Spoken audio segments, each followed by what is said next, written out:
Hi, Finville families. It's Mrs. DeRue again, back with Hank Zipzer and the Zippity Zipper.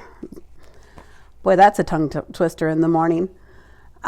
Yesterday, we left Hank to make a decision. Remember, he talked with Mr. Rock, and Mr. Rock said, just concentrate on what you're doing, and that confidence is inside you somewhere.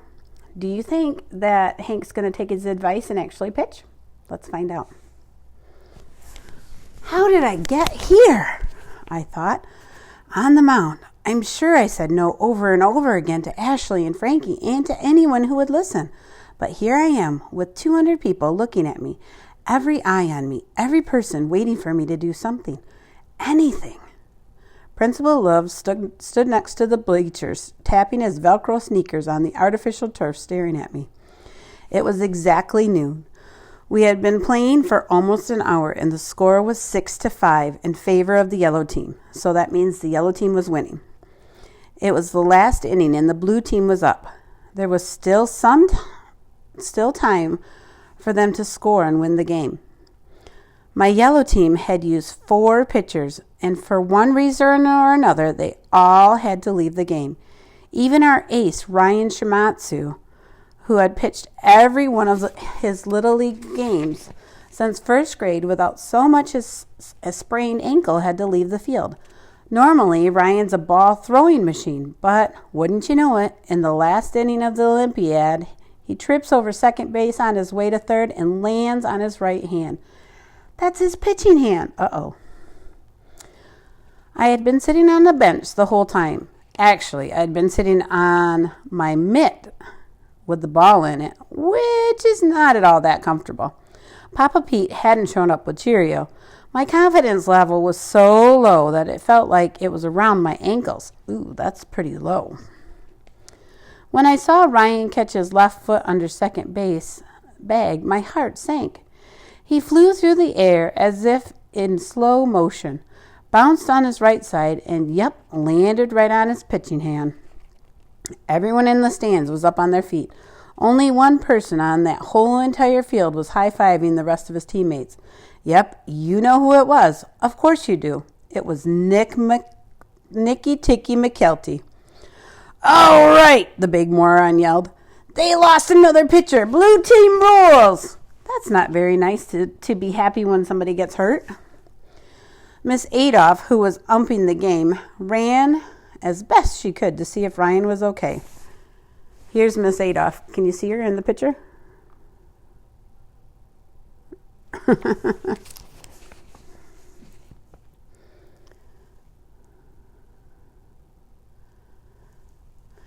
I could tell that Ryan was trying not to cry in front of that big crowd.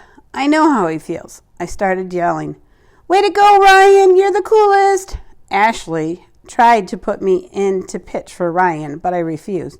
I was waiting for Cheerio before I'd step out onto that field, so she put Heather Payne in. Heather managed to strike Sasha Nabokov out, which wasn't that hard because Sasha just moved here from Russia, and they don't even have softball there. Then Heather threw a big, fat, slow ball to Hector Ruiz, and he hit a double. Ashley called a timeout. She and Frankie came running up to me. I was on the bench behind the chain-link fence, and with Ashley and Frankie on the other side. I felt like I was on a television show about a prisoner where I was the prisoner and they were the visitors.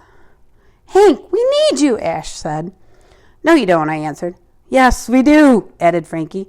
"And it's the last inning. We only have one out. The tying run is on. Heather can't pitch her way out of a paper bag. We need you to pitch, Zip, or we could lose this game." "You think you need me, but your thoughts are kablooey," I said.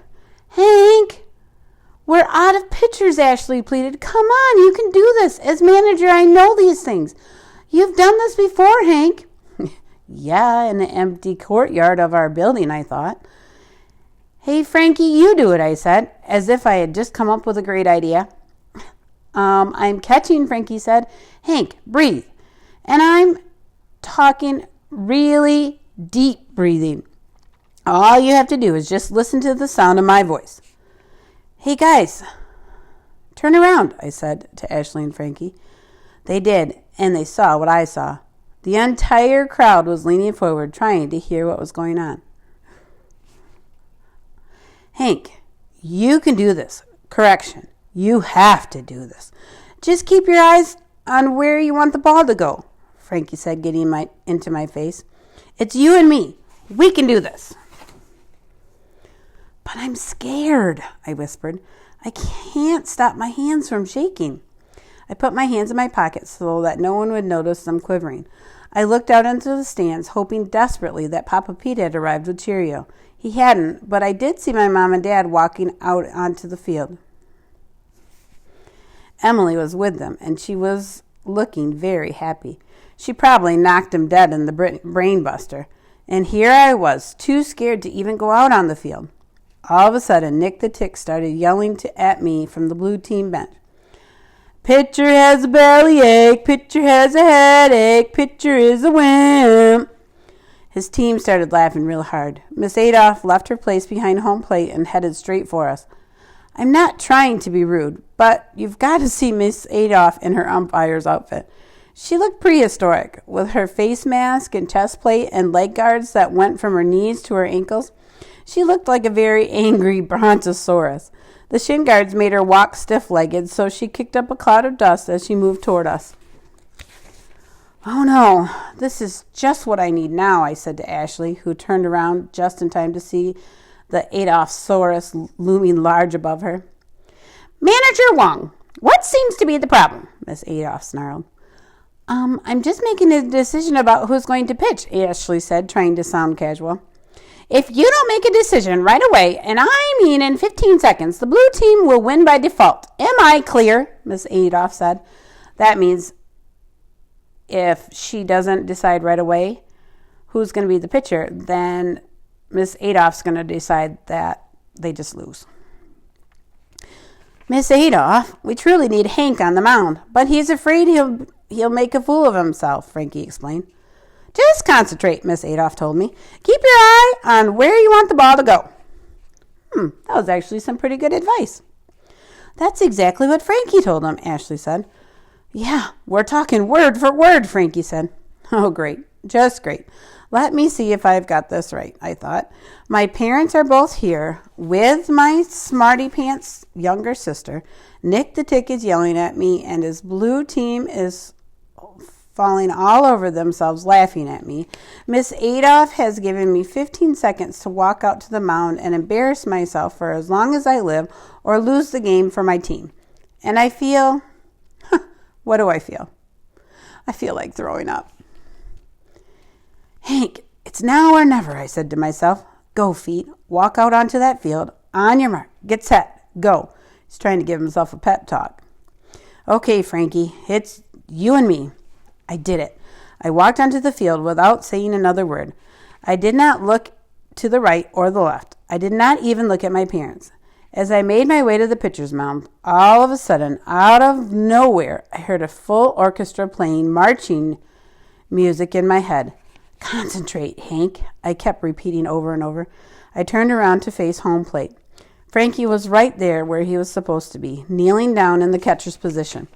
And then there was silence. I'm not kidding. If the crowd was yelling, if McKelty was screaming his big, thick head off, I couldn't hear any of them. Frankie looked at me through the protective bars of his catcher's mask. Man, was he intense. It felt as if there was a thread connecting his eyes to mine. As if in slow motion, he nodded his head up and down. I knew what he was saying to me. He was saying, You can do this, Hank. Keep your eye on my mitt. Let's go, Zip Man, he said. And he said all that with just a nod. It was 1 out. And we were ahead by 1. Hector Ruiz was on second base, and Katie Sperling was up to bat. The most beautiful girl in our class, or at least in the top 2, I thought, is standing at the plate with her long red hair blowing in the slight breeze, the bat just off her shoulder. She's staring at me, waiting. He's kind of letting his mind wander, isn't he? He's not concentrating very good. "Pitch the ball, Hank," I screamed silently to myself. Frankie's eyes were screaming the same thing. I put my feet on the mound, which was really a strip of rubber, just big enough for your sneakers. I started to wind up. First, I twisted my upper body around so it was facing second base, while my lower body faced home plate. Then I stuck out my left leg. No, right. I bent at the waist so that my head was pointing toward third base. The whole time, my right hand was holding the ball that was resting in the palm of my mitt. Then I stretched both arms toward first base, raised them over my head as high as I could, and let the ball go underhand towards Frankie's mitt. There it was, my pitch. I called that sweet throw the Zippity Zinger, and as a matter of fact, that name just popped into my head. I'm sure my technique must have looked a little strange because everyone in the crowd seemed to be staring at me with their mouths open. The ball flew through the space between me and Katie, and whop! It sailed past her and into Frankie's mitt. "Strike one!" Miss Adolph yelled with her hand shot out from her side to make the strike sign. Before she put the bat back in the ready position, Katie looked at me and cocked her head as if to say, "Hank, come on. It's me, Katie. Don't do that to me." Frankie knows I can't really catch well, so he threw the ball back to me short so it would hit the ground and roll the rest of the way. I scooped up the ball in my mitt and got ready for another Zippity Zinger. I let the ball go the same way as before, only this time Katie connected with the ball and it came straight at me. I panicked. I can't catch, remember? I didn't want to let the other team score, so I turned my body to the right and stopped the ball with my left side. My entire left side. Oh, wow. Ow, wowie, did that hurt. I'm going to have a humongous black and blue mark on the old rib cage later. I can't think about that now. The ball hit me and dropped to the ground. I picked it up and threw it to the first baseman, who caught it and tagged the base. Miss Adolph and Katie called Katie Sperling out. Katie returned to her bench without looking back at me. Her team greeted her with a, "Way to go, Katie. Good try, kid." Nick McKelty's big ham of a hand slapped her on the back, and she almost fell face first onto the bench. 2 outs, and only 1 more to go. Oh no, McKelty's up. On his way to the batter's box, Nick the Tick picked up every bat leaning against the fence. Finally, he decided on the one he calls the Aluminum Beauty. As he walked up to the plate, he never took his eyes off me, and he didn't stop talking either. "Hey, Zipperhead, you going to stop my ball with your head? Hey, Zippy, you pitch like a mouse, all right? Give me what you got. All right, that's nothing. Would be nothing." "Nicholas, remember to practice sportsmanship," Miss Adolph reminded him. That means that Miss Adolph says, "Hey, stop being a jerk and saying all those mean things to Hank. That's not nice." Like that big head jerk had ever heard of the word sportsmanship, I thought. Just before McKelty went into his stance, he pointed his bat toward the outfield. "That's where I'm going to hit the ball," he shouted. Principal Love thought that was just great. He smiled as McKelty shoved his bat in the air towards Amsterdam Avenue, which was just beyond the fence. "Cheerio, where are you?" I thought. "I need you, boy. I need a lucky charm. I can't do this alone." I could feel myself starting to fall apart. I blinked my eyes. They were starting to get blurry. "Come on, Papa Pete. Where are you? Please, please, please show up with Cheerio," I thought. When I opened my eyes, I saw a dust cloud moving along under the bleachers. A tiny tornado was making its way under the second row. Everyone sitting in that row started waving their arms to clear the air. Wait a minute. Can that be? Is that Papa Pete on his hands and knees chasing after that cloud? Fortunately and unfortunately, the answer to the question was yes. I had gotten my wish all right. Papa Pete did show up with Cheerio, but Cheerio had broken free of his leash, and Papa Pete was trying to grab him as he spun his way along the bleachers to the field. Every time Papa Pete reached for Cheerio, my nutty little dog would yip and twirl away from him like an out-of-control ballerina. Cheerio, my little dust devil, was making his way to the batter's box, and rather quickly, I might add. McKelty jumped out of the way just in time to avoid Cheerio, but Miss Adolph wasn't so quick.